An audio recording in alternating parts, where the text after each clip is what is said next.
ரொம்ப பிடிச்சது. அதே மாதிரி இந்த children's frocks எல்லாம் ரொம்ப கியூட்டா இருக்கு. விலை வந்து ரொம்ப சீப்பா இருக்கு, பொருள் ரொம்ப தரமா இருக்கு. அதுதான் ரொம்ப சந்தோஷம். வேலவன் ஸ்டோர்ஸ், உஸ்மான் ரோட், டி நகர், சென்னை மற்றும் Thoothukudi. Thank you. Thank you very much.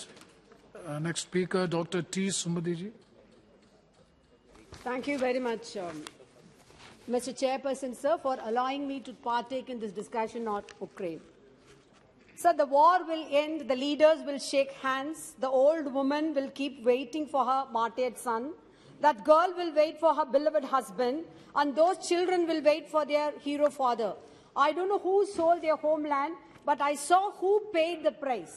Absolutely. So these powerful lines of the famous Palestinian poet Mahmoud Darwish keep on haunting us as we watch those disturbing images from Ukraine, civilians being bombarded, innocent civilians carpet bombed and got killed in the warfare between two countries, and museums and theaters getting shelled, and our own Indian citizens, particularly students, fleeing to borders on foot, by foot. And more recently, the ghastly scenes of 410 dead bodies of the civilians unearthed, and those who were ruthlessly killed by the troops, which was a family of a woman mayor of the Mutijin, who were buried in the pine yard. We are all heartbroken, sir. And war is one word which needed to be abolished from the dictionary itself. And it is high time, as one of the largest democracy of the world, India, with its positive image, should take the moral responsibility to be the honest mediator between Ukraine, the world's largest food producer, and Russia, the greatest exporter of gas to Europe. Sir, the West may criticize us sitting on the fence and as a mute spectator, shaky, but we do understand that India has to adopt a diplomatic tightrope walk with its time-tested relationship with Russia. For all along, we have nurtured a pro-Russian sentiment, and we do understand that. And that on one side, and our membership in the US-led Quad Alliance on the other side. And also its fear about the China, Russia, Pakistan axis, a discomfort closer home. But still, the whole world looks up to us, that we have to adorn the role of a real negotiator, in the honest negotiator in the real sense of the term.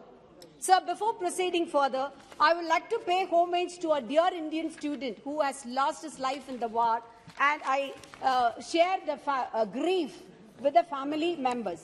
And also as a concerned citizen and member of the parliament, I would like to congratulate the efforts taken by our Union Minister for the External Affairs, Minister, in for his, not alone for his humanitarian assistance, but also in the speedy steps he has taken in the transportation of our Indian citizens, especially our students, back home safely. Sir, our minister in a statement in Rajya Sabha had issued a statement, and he has told in that 90 tons of humanitarian assistance has been given, and he is planning to give more, especially medicines.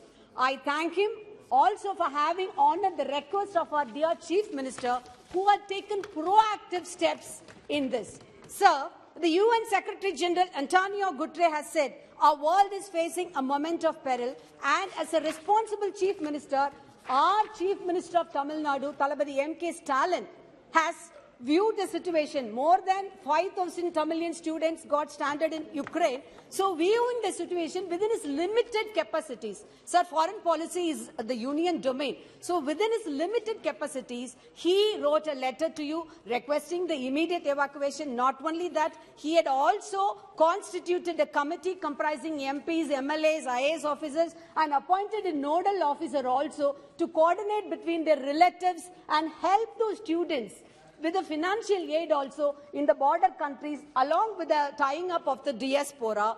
And apart from this, the state government had also opened the 24/7 help desks in the Podihai Illam in New Delhi. So it is the responsibility of the Indian government as well also to take proactive steps. While we appreciate the Operation Ganga, as Mr. Manish Tiwari had pointed out, Much of self-boosting propaganda had been done online with that, but we appreciate the efforts, but there are a few lacunas in it. Sir, I would like to point out to the Union Minister through you that the operation done was not an evacuation, it is a transportation.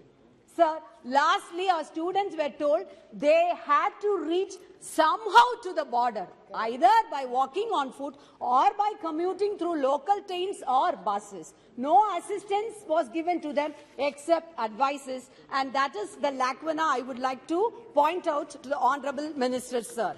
Also, our Prime Minister, while taking stock of the situation, emphasized make in India in medical education, and to quote him, he said, I quote, "Can't our state governments make good policies for land allotment in this regard?" Unquote. Sir, it's not the question of just allotting lands.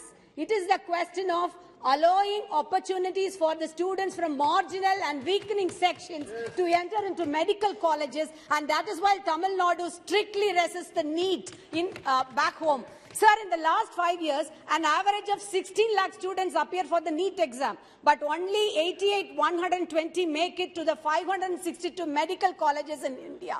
It is not just those who score 200 out of 300 in NEET choose to go to foreign universities, but those who score 90th percentile in NEET are also opting to go out. Also, like other competitive exams in India, the cutoff for NEET rises dramatically. That is why we vehemently oppose this. Sir, the Indian medical students who have been now transported to India are facing an abyss now.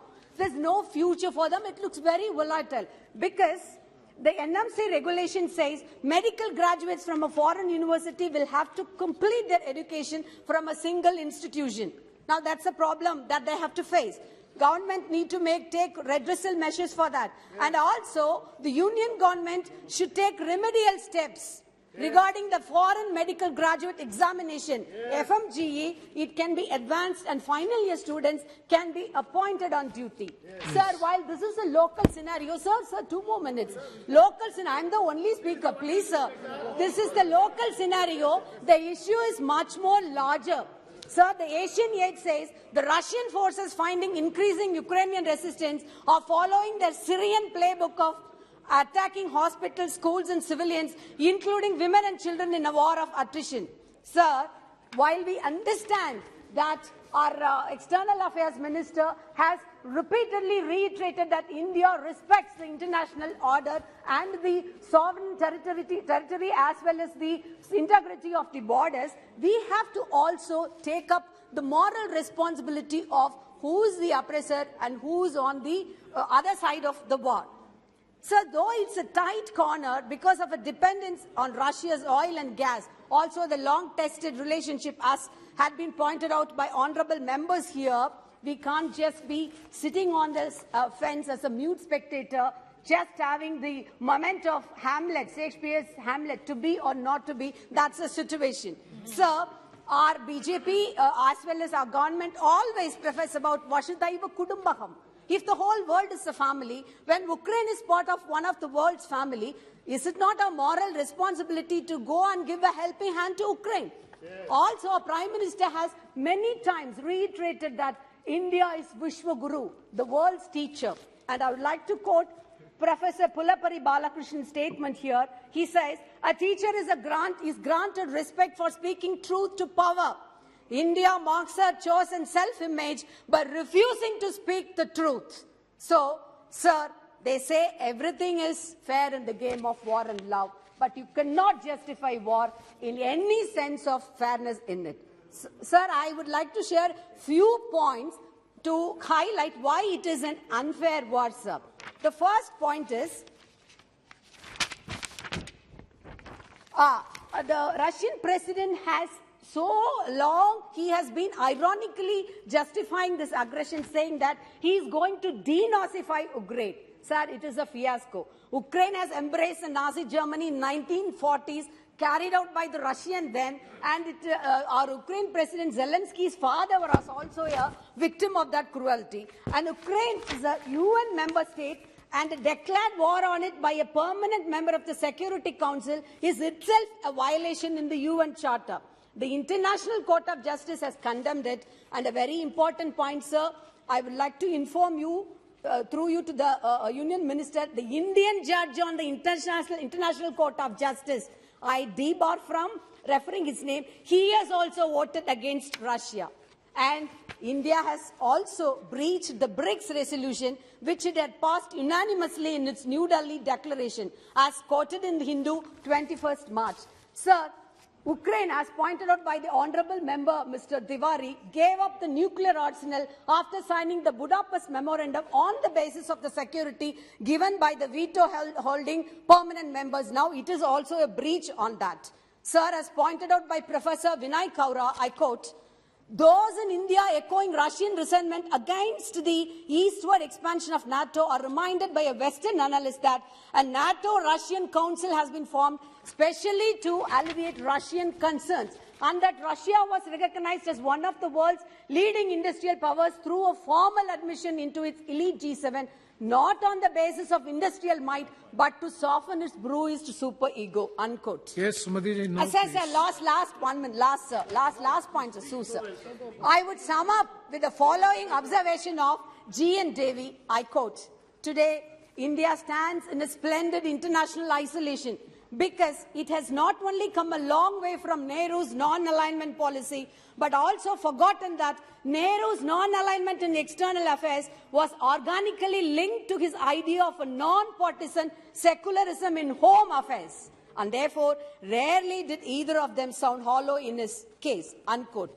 Sir, also India has not officially discarded the Panchashil principles, not yet, though it has moved from its non-aligned posture during the Cold War to its multi-alignment in the 21st century of that. Yes. Sir, I also just like to conclude again by Devi by quoting a passage by the writers in an open letter which was released by the PEN International. They say, I quote, "There can be no free and safe Europe without a free and independent Ukraine. Peace must prevail." Thank you very much, sir. Shri Chennai Express channel subscribe பண்ணுங்க. Bell button